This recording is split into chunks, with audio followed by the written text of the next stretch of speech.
Non, s'assied, ce sera plus convivial, non? S'asseoir un peu. Absolument. Alors, qu'est-ce que vous Oui. pensez de cette idée de Clive Hamilton pour commencer? Nous sommes tous des climato-sceptiques. Jean-Michel, est-ce que vous avez une idée là-dessus?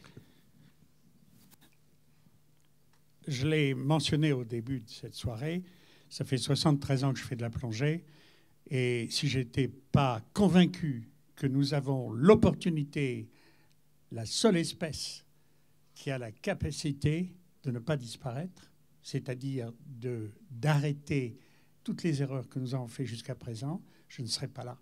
Je serais en train d'essayer d'attraper le dernier poisson pour le manger.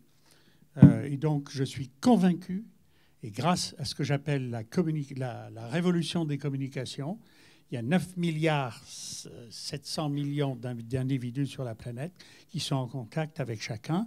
J'étais en Inde il n'y a pas très longtemps, où il y avait des gens autour d'une table, il y avait une centaine de personnes, il y avait un monsieur avec un ordinateur, et tous ces gens-là, c'était des gens pauvres, et qui demandaient des questions, poser des questions, non pas sur l'Inde, mais sur le reste de la planète. On est tous connectés et on ne peut plus tricher, mentir ou voler. On va se faire choper. Et ça, c'est en train de changer. Et grâce à ce que j'appelle l'éducation, les jeunes d'aujourd'hui et ceux qui sont encore à l'école, eh ben, c'est eux qui prendront de bien, bien, bien meilleures décisions que ce que nous avons fait. Je suis convaincu que l'espèce humaine va réussir à sortir de là où on en est. Ça, c'est bien. Patrick Baudry, vous de jouer, là. Moi, je rejoins tout à fait Jean-Michel. Je suis persuadé que c'est notre créativité qui nous permettra de sortir de la voie sur laquelle on s'est engagé. Donc, je ne suis pas du tout... D'abord, je ne suis pas climato-sceptique. Le réchauffement, il n'y en a pas. Déjà, commençons par là. Donc, l'atmosphère, c'est vrai que, bah oui, personne ne peut démontrer le réchauffement. Et il y a beaucoup plus de communication scientifique qui prétendent le contraire que celles qui disent qu'il y a un réchauffement. Et de plus, les mesures montrent que les prévisions du GIEC, le GIEC, c'est fantastique le GIEC. Voilà, elles ne sont pas avérées, donc je ne vois pas. Mais enfin, le réchauffement de l'atmosphère, ce n'est qu'un paramètre. Le problème le plus crucial, on l'a bien vu dans ce film, c'est la mer, c'est l'eau. Et c'est là qu'on tue une grande partie de la diversité des espèces qui vivent à la surface ou dans les profondeurs des mers sur notre planète. Et ça, c'est évidemment un problème. Mais de là à croire qu'en 2030, on sera dans un monde invivable, je ne crois pas. Je suis persuadé qu'il va y avoir il y a déjà une prise de conscience très nette, et il y aura un changement dans les mentalités. Il faudra changer les gouvernements et ceux qui nous dirigent, hein, c'est clair. Mais là, on essaye en ce moment. Il y a déjà quelques-uns qui s'y attachent. Et ce serait bien, parce que c'est vrai que le type de société qu'on a développé depuis un demi-siècle est vraiment complètement suicidaire.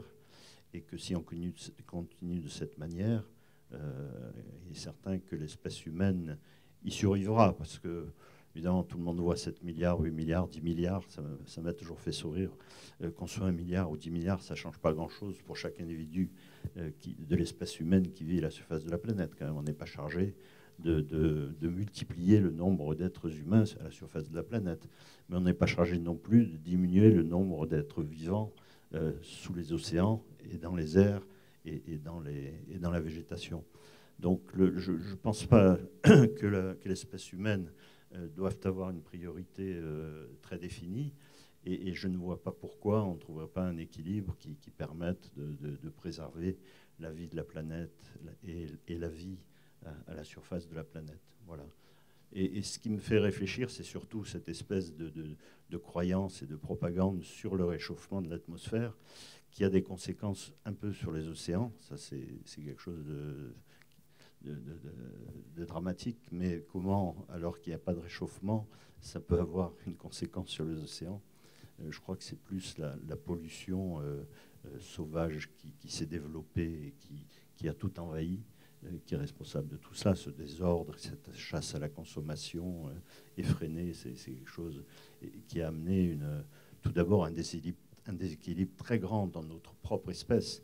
Alors bien sûr, quand on est parisien, on voit la France, les Français, mais quand on regarde la planète, on voit des différences tragiques entre la manière de vivre, les moyens pour vivre qu'ont les êtres humains à la surface de notre planète. Ça me paraît être déjà quelque chose qui doit être, non pas réparé, on ne le réparera pas en 2 minutes, mais qui doit changer. Et il est certain qu'on ne peut pas continuer à créer plus de pauvreté et plus de richesses concentrées dans les mains de quelques-uns. Ça, c'est quelque chose d'aberrant. Et c'est vraiment la faute de notre système. Mais je crois qu'on en a conscience. Parce que là, je ne suis pas du tout pessimiste et je rejoins Jean-Michel tout en pleurant sur ce qu'on a déjà fait. Mais je suis confiant dans notre espèce. Vous savez, on a déjà résisté à ce qui aurait pu anéantir notre espèce à la surface de la Terre, bien plus vite que les océans qui meurent, etc. C'est simplement qu'on a développé une puissance nucléaire telle qu'on peut éradiquer l'espèce humaine à la surface de notre planète en quelques heures. Et ça, on a su, pour l'instant, ne pas tomber dans ce biais, ce qui me rend confiant, parce que ça aurait très bien pu arriver. Et ça a été l'événement le plus important du XXe siècle. Et j'espère que l'événement le plus important du XXIe siècle, ça va être de changer ce mode de vie, de consommation, de concentration des richesses, sans prendre en compte la diversité des formes de vie, y compris la nôtre, à la surface de la planète. Oui, du coup, on est d'accord qu'il faut changer le système parce qu'il y a une crise écologique. Vous dites qu'il n'y a pas de réchauffement, vous êtes d'accord pour dire qu'il y a une crise écologique? Non, je ne suis pas d'accord de changer le système parce qu'il y a une crise écologique. Je suis d'accord qu'il faut changer le système parce qu'il y a une crise sociale. C'est plus important. La crise sociale vient en partie de la crise écologique, mais il ne faut pas faire une fixation sur la crise écologique. Techniquement, la raison amène à résoudre la crise écologique d'une manière si jamais naturelle. on résout le problème social mais qu'on ne résout pas la question écologique, finalement, ça n'aura servi à rien. Alors que si on résout la crise écologique, on a tout le temps de résoudre la crise sociale. Je crois que le fait de résoudre la crise sociale résoudra la crise écologique. Je pense aussi que le problème qui est fondamental, c'est l'éducation et la compréhension. Je suis assez et il y a d'accord. quand même toute une partie de l'humanité je suis très curieux du coup. Qui n'a pas cette éducation, cette formation. Je pense aussi que si on change le système et qu'on arrête de mettre le pouvoir dans les... qu'il y a encore moins la compréhension de ce qui se passe aujourd'hui. Je suis bien d'accord. Mais je me pose vraiment une question. Vous dites avec beaucoup d'assurance, il n'y a pas de réchauffement, il n'y a pas de réchauffement. Alors, c'est quelque chose qui claque quand même dans les oreilles de la plupart des gens parce que nous, on n'a peut-être pas les mêmes sources, on n'a peut-être pas les mêmes documentations, mais pour la plupart des gens, le réchauffement fait consensus. A priori, tous les scientifiques ont l'air d'accord dessus. Alors, je pense que vous allez dire, il y a uniquement les gens du GIEC. Mais c'est ce qu'on entend toujours. Mais est-ce que vous êtes... C'est pas parce qu'on répète quelque chose qui n'est pas vrai à l'envie que ça devient une vérité. J'en suis complètement d'accord. Sur le plan scientifique. Maintenant, j'aimerais bien avoir un début. Justement, je suis très curieux de savoir quels sont les arguments qui vous font penser que ce truc est un mensonge. Ce serait passionnant. Regardez ce qu'écrivent les scientifiques, c'est très simple. Mais justement, le problème, c'est que j'en ai vu beaucoup des articles qui nient le réchauffement climatique, qui sont... Voilà, en toute humilité par rapport à la manière dont j'en ai lu beaucoup, des articles scientifiques, j'en ai fait quelques-uns même, qui sont absolument pas solides sur les faits. J'ai peut-être pas lu les bons, mais le réchauffement de la température sur Terre, la concentration de gaz à effet de serre, les courbes seraient fausses, les courbes seraient manipulées, On n'a pas dû voir les mêmes, c'est tout. Non. On va essayer quand même d'avancer dans le débat. On va essayer parce que... Ah mais moi ça n'a pas commencé pour moi. Parce que je pense que effectivement que l'on... Tu veux peut-être le micro? Ah oui, pardon. Moi, j'aimerais quand même qu'on parte de ce qu'on a vu, ce soir. Jean-Michel Cousteau, ses enfants nous ont emmenés. D'abord, on était avec eux, on a plongé au-dessus des récifs coralliens. Pour commencer. Et ces récifs coralliens, à l'heure actuelle, ils ne sont pas tous en bon état. Donc Jean-Michel, est-ce que vous pouvez nous évoquer les conséquences de la crise écologique sur cette biodiversité marine, déjà, pour commencer. Qu'est-ce que vous voyez? Qu'est-ce que vous avez vu quand vous avez commencé à plonger avec votre père et aujourd'hui, le changement? Il y a énormément d'endroits où je peux retourner en Méditerranée, où je plongeais quand j'étais gamin, et il n'y a plus rien. Et ce que vous avez vu à la fin de ce film, où le corail est mort, etc., c'était en partie en Méditerranée. Pas le corail, mais l'océan. Il y a entre 20 et 30 ou 40% des coraux qui sont morts dans les zones tropicales de la planète. Et ça augmente, ça n'arrête pas, et c'est causé par tout un tas de choses. La pollution, bien entendu, tous les produits chimiques dont on ne parle jamais, parce que notre sens principal, c'est la vision. Quand vous prenez une tablette d'aspirine parce que vous avez mal à la tête, j'espère que ça marche, mais ce produit, il va où? Dans l'océan. On n'en parle jamais. On parle que des choses qu'on voit, c'est-à-dire le plastique, etc., qui est un gros problème, mais c'est un problème parmi beaucoup de problèmes. Et donc, tout ce qui est les produits chimiques et les métaux lourds, c'est un énorme problème. Nos émissions de CO2 vont dans l'atmosphère. Tout ça, ça contribue au réchauffement de l'océan. Je ne veux pas me mettre en colère avec mon voisin, mais il y a un gros problème dans l'océan, à plein d'endroits, où la température de l'eau que j'ai vécue, moi, pendant mes 73 ans de plongée, augmente. Et il y a énormément de choses qui sont en train de crever. Les émissions de CO2, ça contribue aussi à l'acidification qui fait que les coraux, qui est du calcium de carbone fabriqué par toutes des millions et des millions d'animaux, ne peut plus réussir. Ça tombe, ça s'écrase. Et tout ça, ça élimine tout un cycle où vous avez des centaines d'espèces qui, normalement, vivent. Et sans ça, ils ne peuvent pas vivre. Donc, en ce moment, on est en train de perdre. Et chaque fois qu'on perd une espèce, le système s'affaiblit. La diversité est synonyme de la stabilité. Et chaque fois qu'on perd une espèce, c'est une catastrophe. Donc, il faut faire tout ce qu'on peut. Et c'est pour ça, comme je l'ai dit au début de la présentation, chaque espèce, animale ou végétale, est le capital. Et on ne peut prendre que l'intérêt du capital. Et c'est pour ça, moi, je peux parler pendant des heures là-dessus et je vais me taire.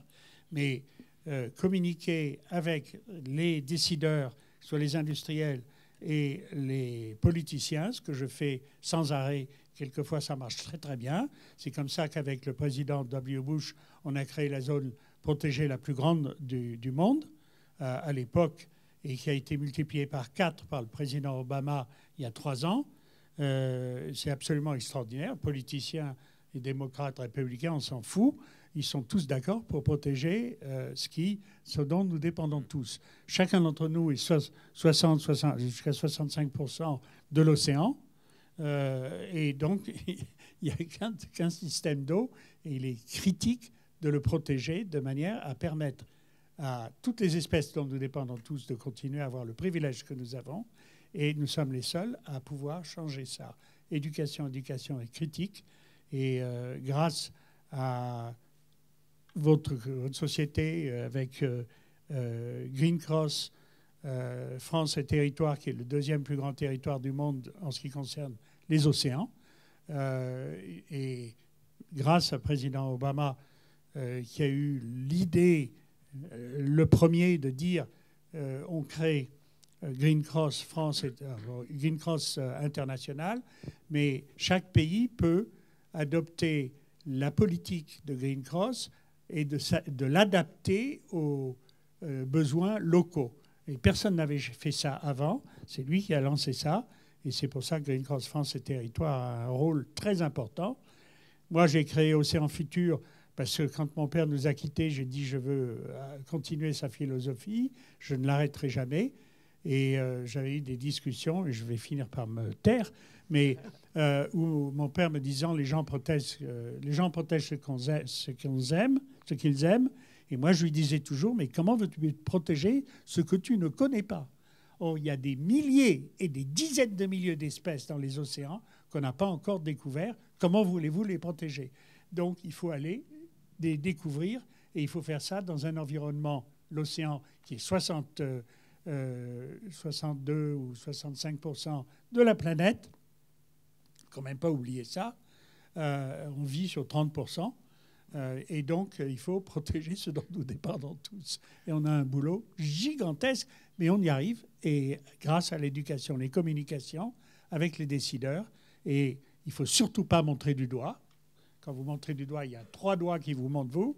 Ce qu'il faut, c'est atteindre le cœur. Alors, tout le monde a un cœur et on peut avoir des conversations et prendre des décisions. Alors, effectivement, je pense que c'est au moins ce qui nous unit, c'est cette passion-là. Et toi, Max, cette passion-là, tu l'as fait passer. Tu as choisi ton outil à toi, c'est YouTube, c'est la scène aussi. Et ça marche. Et vous êtes de plus en plus nombreux à le faire, avec effectivement tous ces défis. On est prêt, l'affaire du siècle, il est encore temps, etc.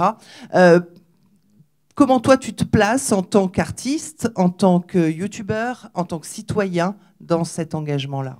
Comme on le disait, effectivement, il faut discuter avec les dirigeants, les décideurs, les politiciens, les industriels. Et on a cette sensation aujourd'hui qu'ils sont pas en position de changer les choses parce que les politiciens on leur dicte ce qu'on doit faire par rapport aux intérêts financiers des grands groupes. Et c'est ça, on a l'impression qu'ils sont... que si jamais il y en a un qui veut être dans l'éthique et dans la morale et dans l'écologie, on va l'enlever, on va mettre quelqu'un qui va bien faire son travail, qui va, lui, servir les intérêts financiers. Et en même temps, c'est logique. On ne peut même pas vraiment leur en vouloir, le système fonctionne comme ça. Donc aujourd'hui, je pense qu'il ne faut pas attendre tout de suite des dirigeants et des politiciens qui prennent des mesures réellement efficaces. Donc tous les gens qui ont une voix, que ce soit des artistes, des youtubeurs, n'importe quoi, tous les gens qui ont une voix et qui peuvent s'en servir, à mon avis, doivent le faire. Donc moi, je me positionne comme ça, et comme énormément d'autres youtubeurs, qui ne sont pas des gens militants à la base, qui ne sont pas des gens engagés, mais qui ont cette sensation qu'on est en train de vivre une période d'urgence, et qu'on a intérêt à sensibiliser, à éduquer le plus vite possible les gens, car quand tout le monde sera éduqué et qu'il ne restera que cette poignée de puissants qui font tout l'inverse de ce qu'il faut faire, alors ils seront obligés de changer. Donc moi, je me positionne comme ça. 2 millions de signatures pour l'affaire du siècle. Comment vous considérez cet engagement-là Les bons sentiments, ça ne coûte pas cher. Donc, pour moi, ça n'a aucune signification. Les écologistes, c'est une espèce qui a été créée dans l'espèce humaine, qui dit toujours la même chose. Je t'entends, c'est super. J'entends la même chose, moi, depuis 50 ans. Et ils n'ont absolument aucun effet, quoi. Je veux dire, ils vivent une belle vie parce qu'ils ont la... Alors... Non, qu'est-ce qui arrive? Qu'est-ce qui arrive? Parmi tous ceux qui sont dans cette salle avec nous ce soir... alors justement, Patrick, je pense qu'ils ont rêvent tous de partir en vacances à l'île Maurice ou ailleurs. Je ne vois pas, ça ne change rien dans leur manière de consommer. Oui, bien alors. Donc... Oui, non, mais c'est bien qu'il y ait ce genre de refrain qui revienne tout le temps. Ce que je veux dire, c'est qu'on le connaît par cœur et qu'on voit que l'effet est quasi nul. Pourquoi? Parce qu'il n'a pas atteint les dirigeants qui sont élus par les mêmes qui disent qu'ils sont convaincus de ça. Moi, je suis extrêmement pragmatique. J'ai vu la Terre de cette manière. C'est quelque chose de fabuleusement beau, d'extrêmement fragile. Et j'avais les mêmes termes que toi jusqu'il y a 20 ans. Et je disais, en terminant mes conférences, le plus important, c'est la terre qu'on laissera à nos enfants. Maintenant, je dis absolument plus ça, parce que j'ai compris que ça n'avait aucun sens. Je dis aujourd'hui, le plus important, ce sont les enfants qu'on va laisser à notre terre. Donc c'est une question d'éducation, de formation, de conviction, mais ce n'est pas le petit noyau d'écologistes, de verts qu'on entend depuis 50 ans qui a changé quoi que ce soit. Ce sont les grands présidents comme Obama, à chaque fois qu'on peut toucher des gens qui ont un réel pouvoir, évidemment, mais on s'achemine toujours sur le même chemin. Il n'y a pas d'inflexion majeure. Alors quand j'entends les écologistes français, alors là, c'est le summum. On représente quasiment rien. Mais l'affaire du siècle, c'est pas que les écologistes. On va essayer de faire parler un peu la salle. Des océans, mais enfin, les Français, l'impact de l'action des Français sur le monde, c'est quelque chose d'éminemment risible. D'accord. En revanche, on en profite pour leur imposer des taxes qui sont un véritable scandale, sans qu'ils s'en rendent compte. Oui, on est d'accord que la taxe carbone, c'est un scandale. Mais, oui, par exemple. Non, mais parce que c'est une très mauvaise manière. On sait qu'elle sera très peu reversée à la transition écologique. C'est une très mauvaise manière d'utiliser l'écologie. Si tout est une mauvaise manière, où est le progrès? Non, là, moi, je ne suis pas en train de dire qu'il y a un progrès. Hein. Attention, moi je pense que plutôt les choses ne vont pas assez vite. Mais de dire que nous, la France, on n'a pas un impact écologique majeur, techniquement, tous les bouts du monde où il y a 60 millions de personnes peuvent dire pareil. Et si personne se remet en question, on fera rien. Deuxième point, s'il vous plaît, laissez-moi parler. Les écologistes français, deuxième point, ça a été de se battre contre l'énergie nucléaire. Or c'est la chose la plus favorable qui est sur le plan écologique. Et deuxième point très important, la consommation du peuple français. On le savait, Marc. Hein. Je sais, on le savait. Ce que les Français, les Occidentaux consomment a un impact écologique beaucoup plus fort que de tous les endroits de la planète. On fait partie des endroits on fait partie des humains qui ont l'empreinte carbone la plus forte.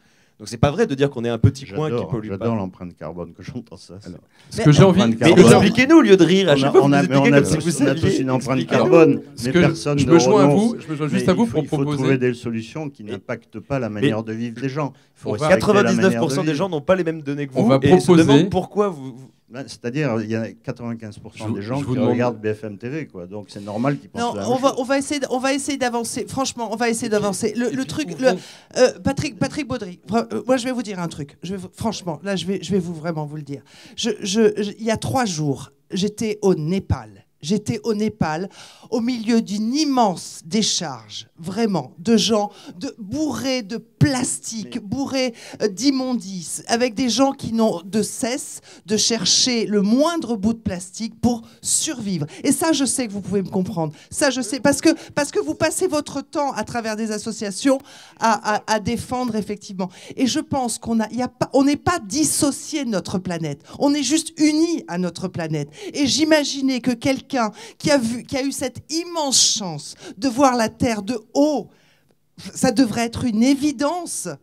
Alors, pourquoi parler d'écologie? Pourquoi parler de politique ce soir? On a des films magnifiques qui nous parlent juste de notre planète. Je voudrais juste qu'on parle de ça ce soir. Ça serait cool. Alors pour ça, on va donner la parole à la salle. Et je suis sûr qu'ils ont des tas de choses. Je pense qu'il y a pas mal de gens qui veulent. Enfin, je ne sais pas qui veut intervenir.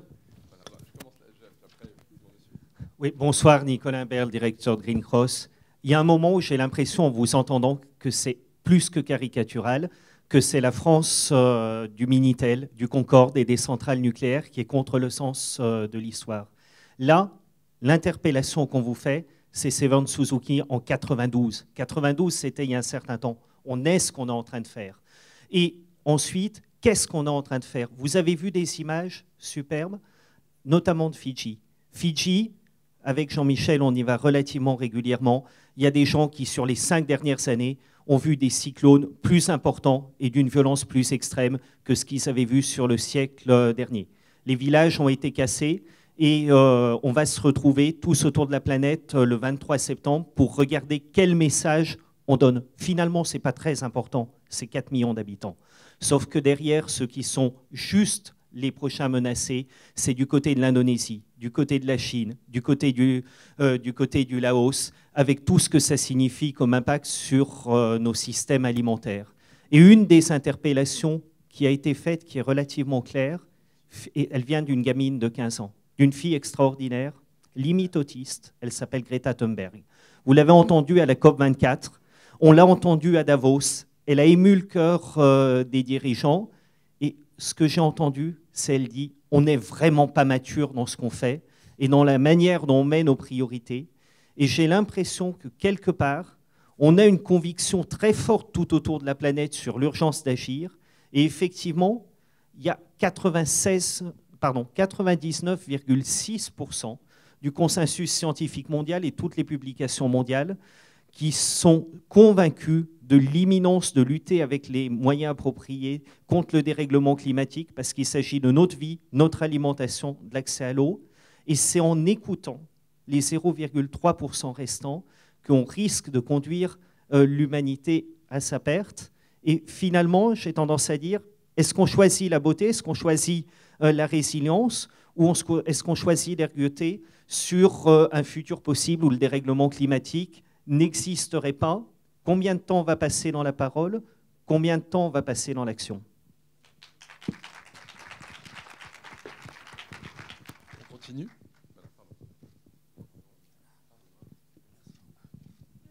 Merci.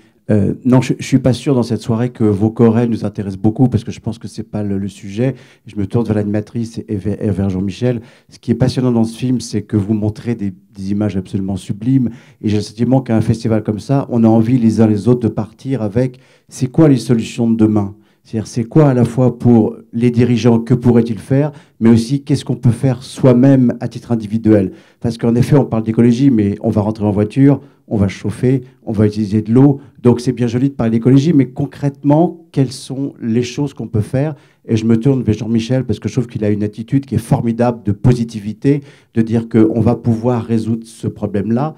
Mais je crois qu'on a tous besoin de partir avec des choses concrètes, même à nos échelles à nous.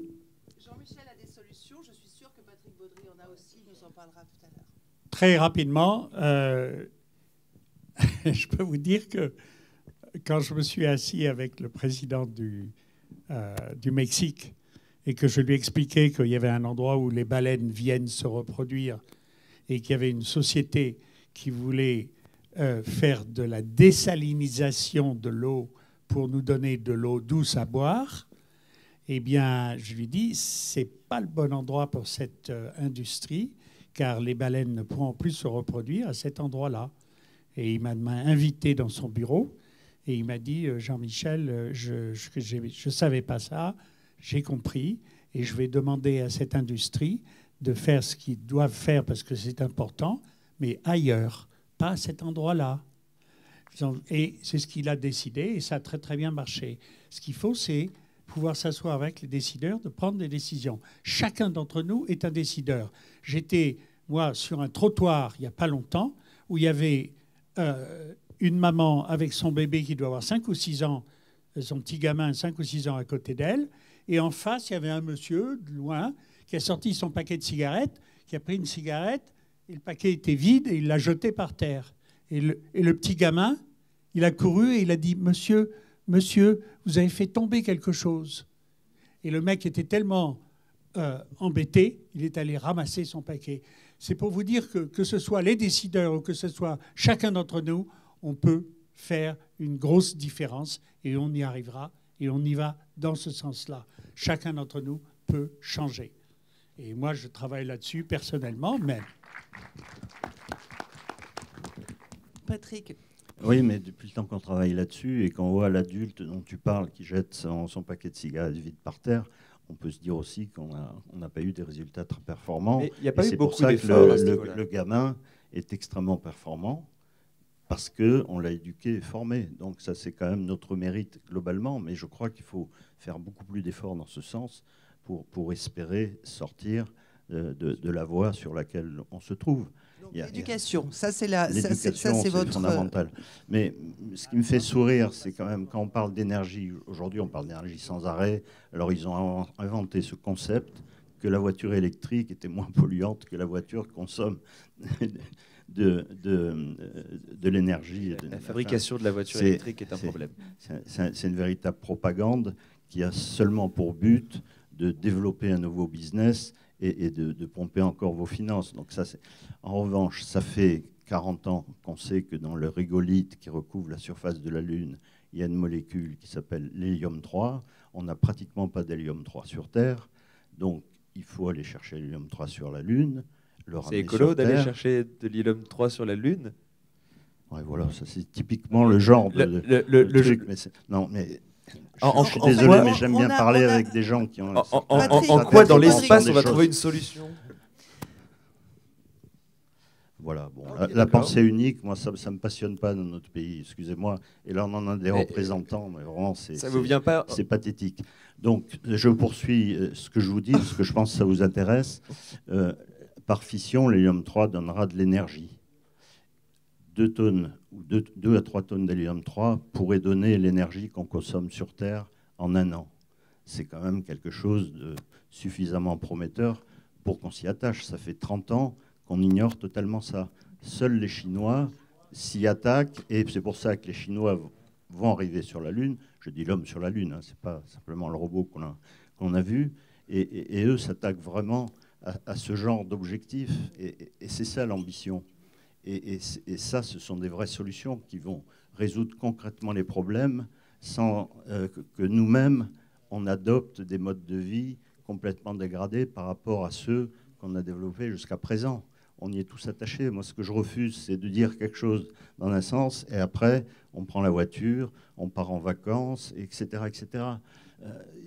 J'aime bien les jolies phrases, j'en ai entendu toute ma vie, mais je constate souvent, elles ne sont pas suivies d'effets réels. C'est pour ça que je crois davantage dans nos enfants que dans nous-mêmes. Oui. Alors bonjour, Joël Gréa. Excusez-moi, je suis un peu le près. Je suis l'initiateur d'un mouvement qui s'appelle Disrupt Apocalypse, qui fait des conférences sur l'effondrement. J'ai été l'un des premiers collapsologues, j'ai été l'animateur de la page de Jean-Marc Jancovici pendant des années. Et moi, il y a quelque chose qui m'a vraiment touché dans ce film. Alors déjà, je remets un petit peu le contexte. Moi, je suis un fan de la famille Cousteau depuis mon enfance. Je rentrais chez moi le mercredi et je regardais les aventures de toute la famille, parce que je m'étais plus identifié aux enfants qu'aux pères, question de génération. Et j'ai adoré ce film. J'ai adoré ce film et j'ai adoré un tout petit détail qu'on a vu à la fin. Parce qu'on parlait de positivisme. On parle de comment est-ce qu'on peut agir, comment est-ce qu'on peut changer le monde tous ensemble. À la fin du film, il y avait marqué « Aucun animal n'a été mangé pendant le tournage de ce film ». Alors il y en a plein qui ont été mangés par les animaux eux-mêmes, hein, ça on les a vus. Mais un des moyens les plus efficaces que l'on a pour réduire notre empreinte environnementale, c'est de réduire notre consommation de viande. Le passer à zéro, ça ne sert pas à grand-chose. La différence entre je mange un peu de viande une fois tous les 10 jours ou zéro, c'est que dalle en termes d'empreinte environnementale. Et en fait, même si toute l'humanité était flexitarien, ça serait meilleur pour l'environnement que si toute l'humanité était végétarien. Mais le fait de réduire notre consommation a un impact majeur.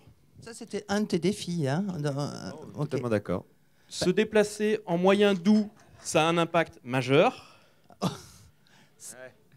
Ok, mais ça va, ça glisse pas trop là en ce moment. Quand on a de l'entraînement.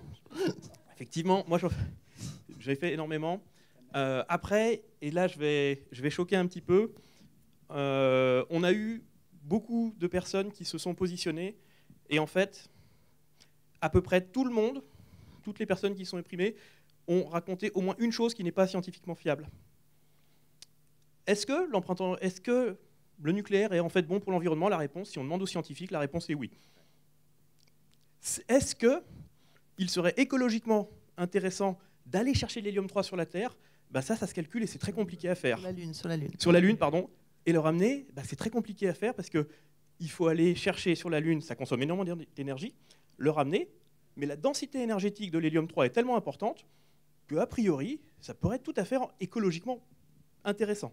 Donc il ne faut pas avoir de préjugés, il faut aller regarder ce que dit la science et ranger ses préjugés dans sa poche.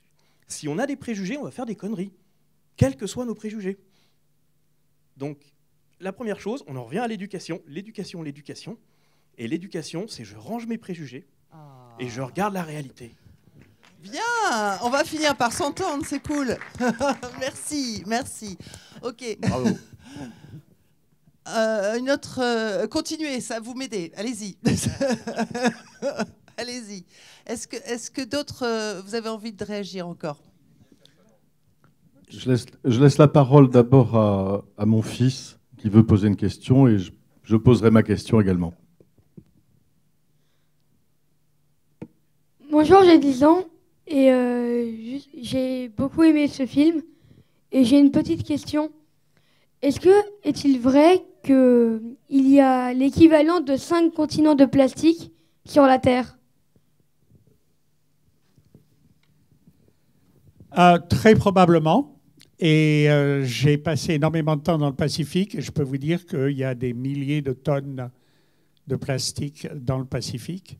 Et malheureusement, j'ai été sur une île, sur plusieurs îles, qui font partie de la zone protégée des États-Unis.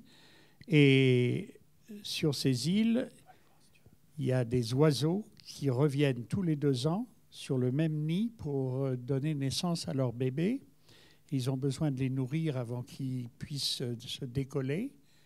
Et les parents vont chercher les œufs des poissons volants qui sont déposés sur tout ce qui flotte sur l'eau. Et ils prennent ça et ils régurgitent ça dans leur bébé pour les nourrir. Et malheureusement, ça vient avec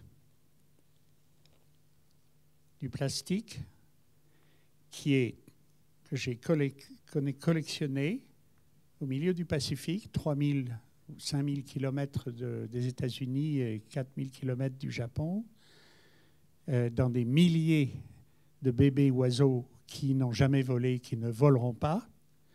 Et ils avaient entre 8 et 12 morceaux de plastique.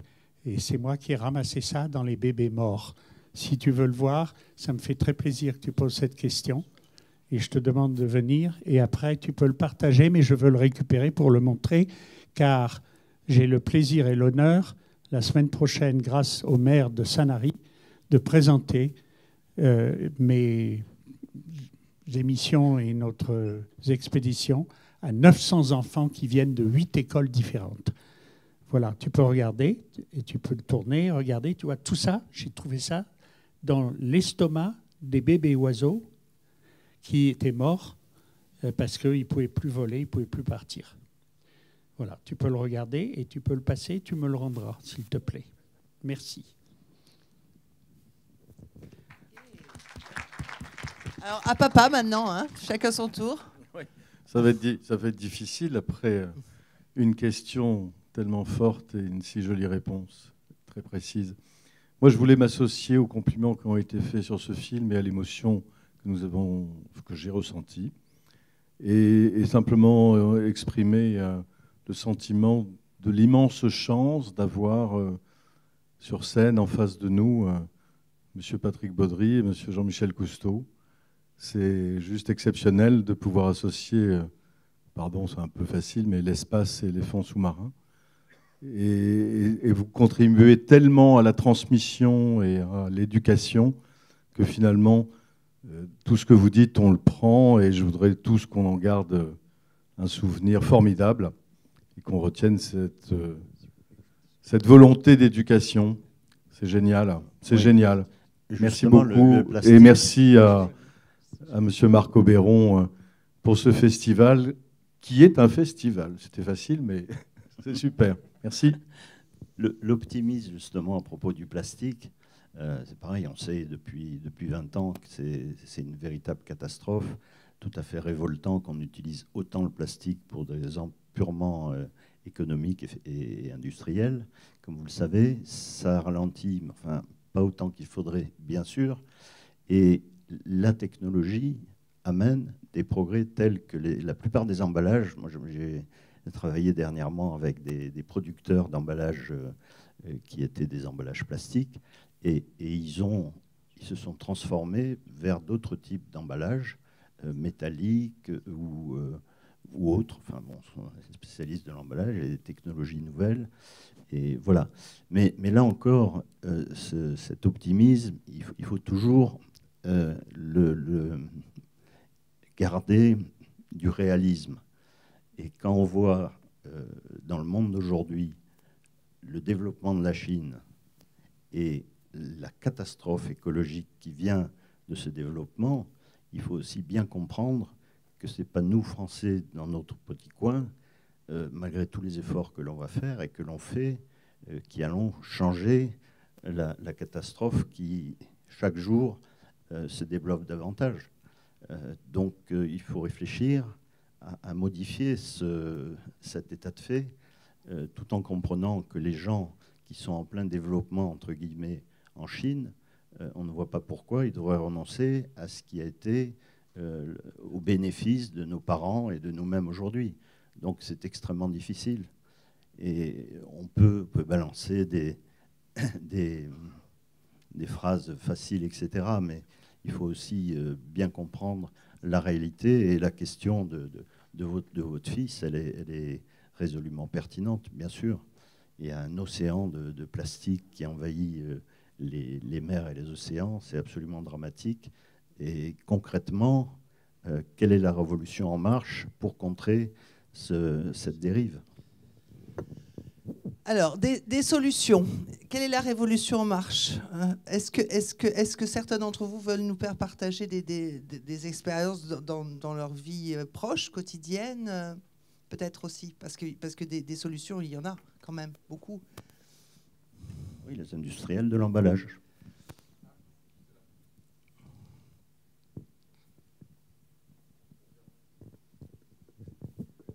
Merci. Du coup, en fait, les solutions, moi j'aimerais bien que ce soit Max Bird du coup, qui en parle, parce qu'il y a eu la campagne On est prêt, où chaque jour, en fait, il y avait une solution par jour qui était proposée. Et je pense que ce serait vraiment intéressant si tu peux en parler.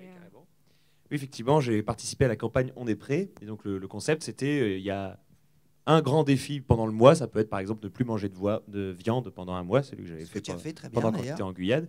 Et un défi par jour. Donc ça peut être des tout petits trucs. Et chacun de ces défis, s'il est fait par tout le monde, a un vrai impact justement sur notre consommation.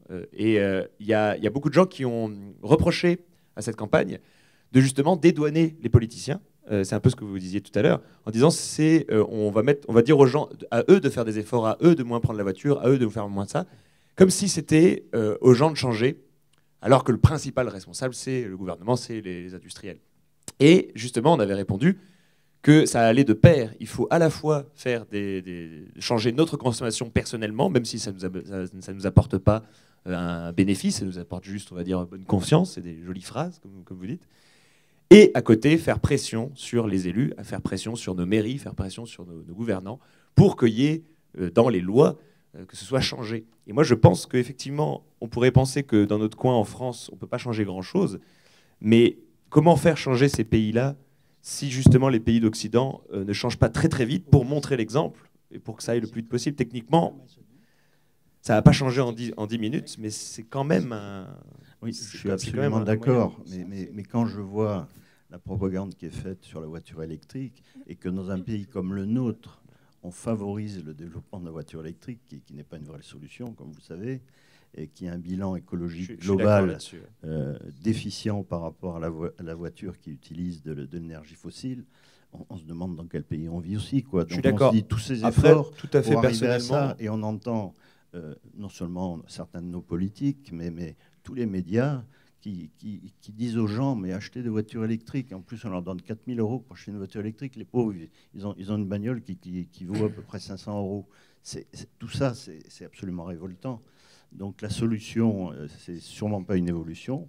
Je crois que c'est davantage une révolution. Et que cette révolution, elle peut venir que de gens qui, à mon sens, ne sont pas dans cette salle, sauf le fils de la personne là-bas. Mais là où je veux en revenir par rapport à la campagne On est prêt, et c'est aussi une chose qui me paraît importante, c'est que pour faire changer les mentalités, les comportements des gens, montrer l'exemple reste la meilleure solution. Quand il y a quelqu'un qui écrit un bouquin sur le fait que lui, dans la vie, il réduit son empreinte au maximum. Quelqu'un qui vient faire des conférences pour montrer je ne mange pas de viande, je suis zéro déchet, ça a une influence et ça change l'attitude des gens. Et c'est un des meilleurs moyens pour faire changer le comportement, parce que c'est pas en imposant non plus les choses. Donc cette campagne avait eu ce très très grand avantage de montrer l'exemple pour que les gens changent petit à petit leur consommation. Une autre question, c'est ça, on me fait signe. Bonsoir à tous. Bonsoir Monsieur Baudry. Je voulais savoir, vous avez beaucoup de pessimisme sur la situation, mais quelles sont vos solutions à vous? Parce que vous ne faites que déplorer beaucoup de choses, mais j'entends pas beaucoup de solutions. Voilà. Quelles seraient vos solutions à vous? Quel est votre coefficient d'auditivité? Parce que je viens d'en donner une, vous ne l'avez pas entendu manifestement. Et d'ailleurs, moi laquelle comment vous êtes? Vous m'avez dit un terme que je ne connaissais pas encore dans la langue française. Vous êtes spécialiste des catastrophes? Pardon? Collapsologue.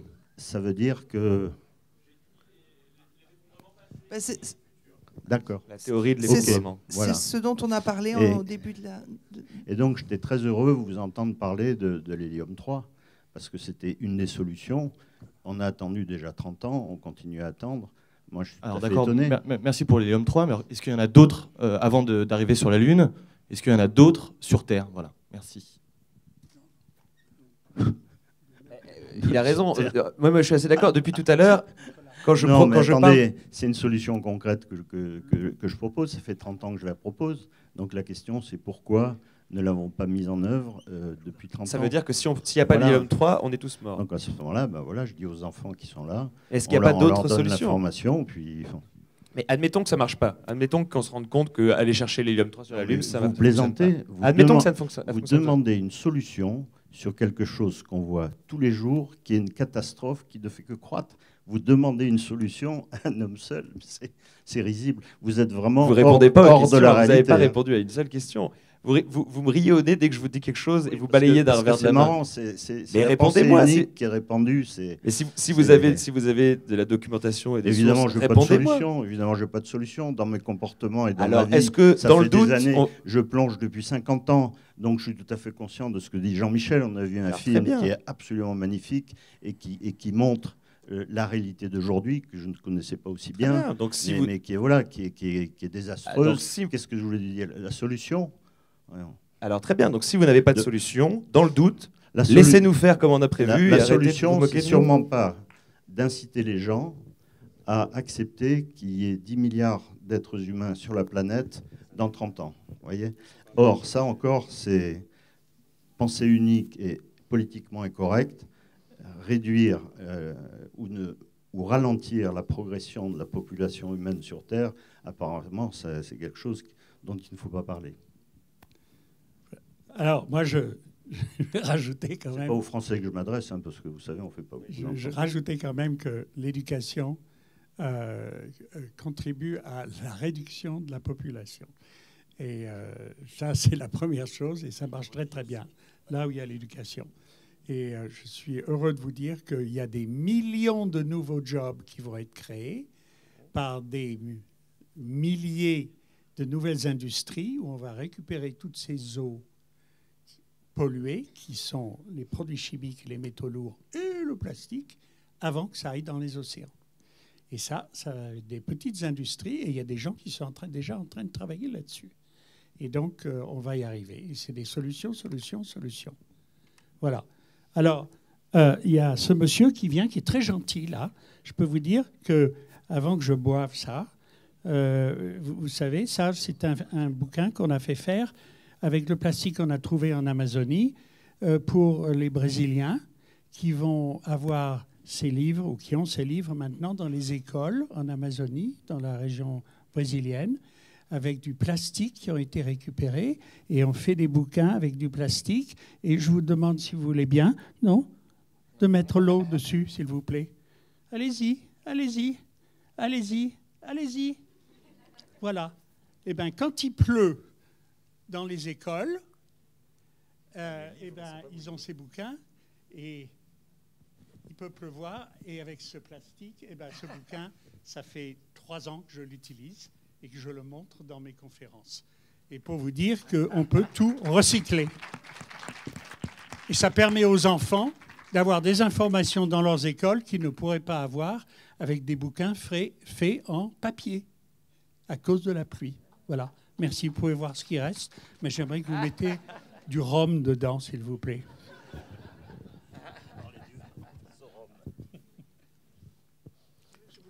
Et moi, j'ai jeté ce bouquin-là plusieurs fois sur les rivières ou dans l'océan, et il flotte.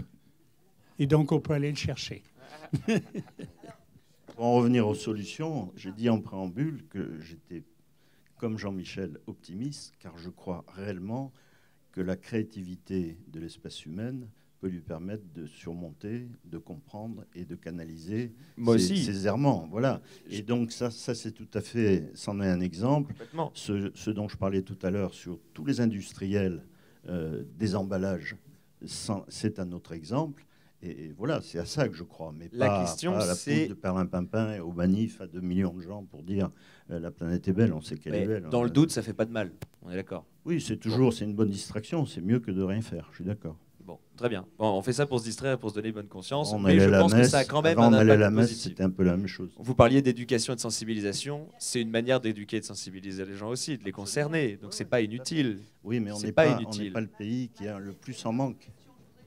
Moi, je voulais juste intervenir. Dans tous les films de science-fiction, souvent on dit que l'humain est le propre parasite de sa planète et on va chercher des solutions justement sur les autres planètes pour puiser toutes leurs énergies et ensuite partir de planète en planète et pourrir l'écosystème.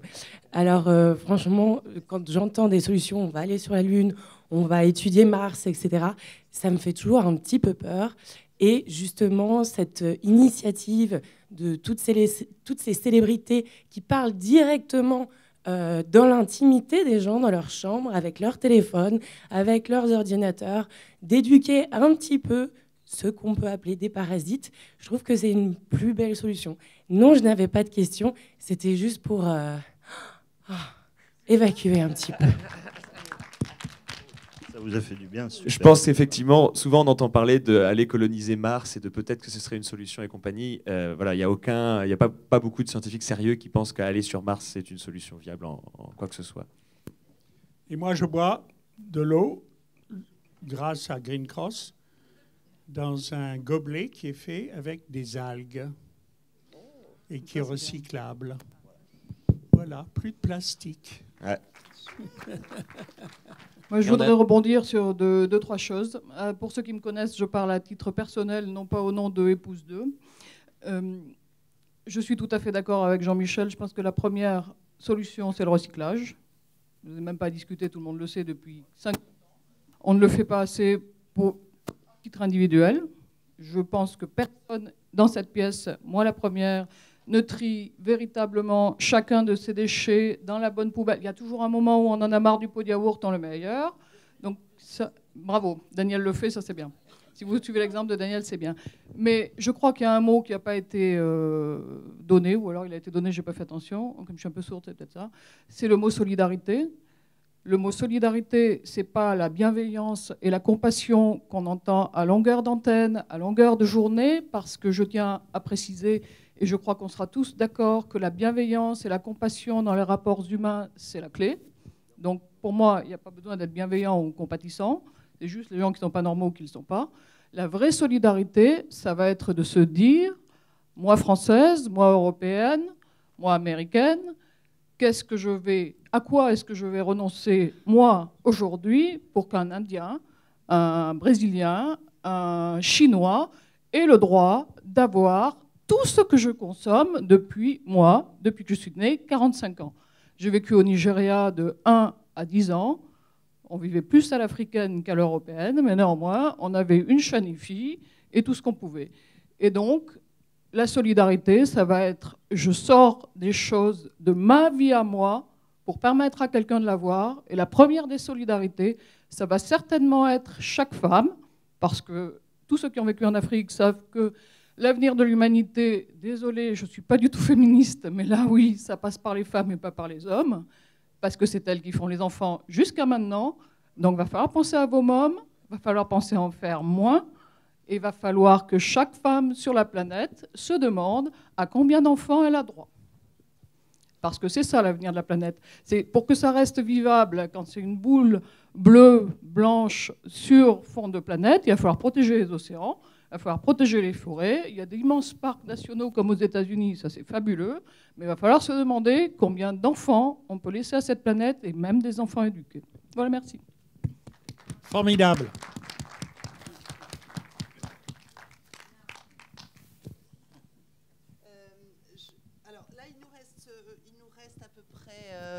Allez, un peu moins de 10 minutes. Merci Stéphanie, parce que finalement, cette idée de que faut-il accepter de perdre pour que le monde gagne, hein, ça sera le thème d'une des tables rondes qu'animera Nicolas Imbert en face de moi, je crois, demain, hein, après-demain, à la suite effectivement de la diffusion d'un documentaire qui évoque l'œuvre de Gorbatchev, qui lui aussi a émis cette idée d'accepter de perdre pour que le monde que le monde gagne. Donc, et je pense vraiment que cette idée de solidarité, le ministère de la Transition écologique est solidaire. Ça, je pense que cette idée-là, je ne pense pas qu'on puisse dissocier l'écologie de la solidarité. Je ne le pense pas. Et au moins, ça nous aura réunis ce soir, cette idée-là. Est-ce qu'une autre question avant qu'on se quitte, y a-t-il encore deux autres questions peut-être? Je vois pas les. Ok. Merci. Je veux juste rebondir sur ce que la personne dont la dame, du coup, je ne connais pas le nom, par rapport du coup au fait de ne pas faire d'enfants ou en tout cas de réfléchir au nombre Stéphanie d'enfants. Baudry. D'accord. Pas aussi Merci. simple. Schématiquement, si vous voulez qu'on passe de 7 milliards à 5 milliards, c'est pas en multipliant les enfants qu'on y arrivera plus facilement. D'ailleurs, en France, on a eu un grand progrès, c'est le mariage pour tous quand même. Hein. C'est assez bien. Et dans tous les pays développés, d'ailleurs. Ça change pas grand-chose. Donc c'est intelligent. Oui, mais ça change pas grand-chose à la natalité. Non, mais ça va dans le bon sens. Ça va pas faire plus d'homosexuels, donc non. Non, Martin, ce sont les femmes qui font les enfants. Oui. Mais avant, ils allaient pas faire des enfants. Enfin, bref. Biologiquement parlant, ça ne va pas faire. Je le regrette. Moi, ça ne fait pas augmenter le nombre d'homosexuels qui est le mariage pour tous. Alors, ça ne change rien biologiquement. Est-ce qu'on pourrait laisser cette personne poser sa question? Non, du coup, en fait, non, mais parce que là, j'ai sous les yeux un article du coup que j'avais déjà lu qui explique qu'on pourrait aujourd'hui nourrir 2 fois la population mondiale, par exemple. Et pareil, la répartition des ressources, si elles étaient mieux réparties et si on surconsommait moins et que tout le monde consommait de façon plus juste, en fait, on pourrait totalement vivre x2 par rapport à la population mondiale. C'est exactement ce que disait lors de notre table ronde de cet après-midi le président d'Action contre la faim, qui nous a précisé qu'il y a sur Terre à l'heure actuelle de nourrir 12 milliards de personnes. Voilà, et qu'il faut le thème de la campagne d'Action contre la faim, c'est précisément c'est cette idée-là que le problème de la faim dans le monde, c'est pas un problème de montant de population, c'est pas un problème distribution des richesses, de redistribution des richesses. Et d'arrêter de nourrir des bovins avec de la nourriture qui pourrait nourrir des humains, surtout. C'est ça, c'est 2 tiers de la planète, je crois, qui sont consacrés à l'alimentation des bovins et qui pourraient être du coup consacrés à l'alimentation des humains. En plus de ne pas déforester, de ne pas empoisonner les sols, de ne pas gaspiller l'eau potable. Ce serait une bonne chose sur toute la ligne. Voilà. Ouais, je voulais juste rebondir là-dessus et du coup rebondir en même temps sur ce que disait le monsieur collapsologue, dont j'ai oublié le nom aussi. Comme quoi on peut commencer par effectivement manger moins de viande et ça peut être déjà une première solution pour... Non, le problème, c'est que l'alimentation, c'est pas le problème réellement important d'aujourd'hui. Il faut le comprendre. Techniquement, on peut produire l'alimentation nécessaire à 7-10 milliards d'êtres humains. Le problème qu'on a constaté, c'est que plus on est nombreux, plus on produit de déchets, parce que le commerce aidant, il y en a qui veulent vendre de plus en plus, et plus ils ont de clients, plus ils vendent, plus il faut produire, plus on fait n'importe quoi, plus on prend toutes les ressources naturelles de notre planète pour faire n'importe quoi, et le vendre de plus en plus cher, et ça n'arrête pas. Et d'où tous les déchets qu'on trouve dans les mers, d'où l'appauvrissement des océans. Voilà, la vraie cause, elle est là. Elle est pas, aujourd'hui, on n'est pas effrayé pour nourrir 10 millions d'êtres humains. En revanche, l'eau, ça sera certainement le premier problème crucial qui va se poser. On n'en parle pas beaucoup, mais ça va être vraiment le problème, mais pas l'alimentation. Une autre une question. Je sais qu'il y en a une autre, là, peut-être là en face, là, non ?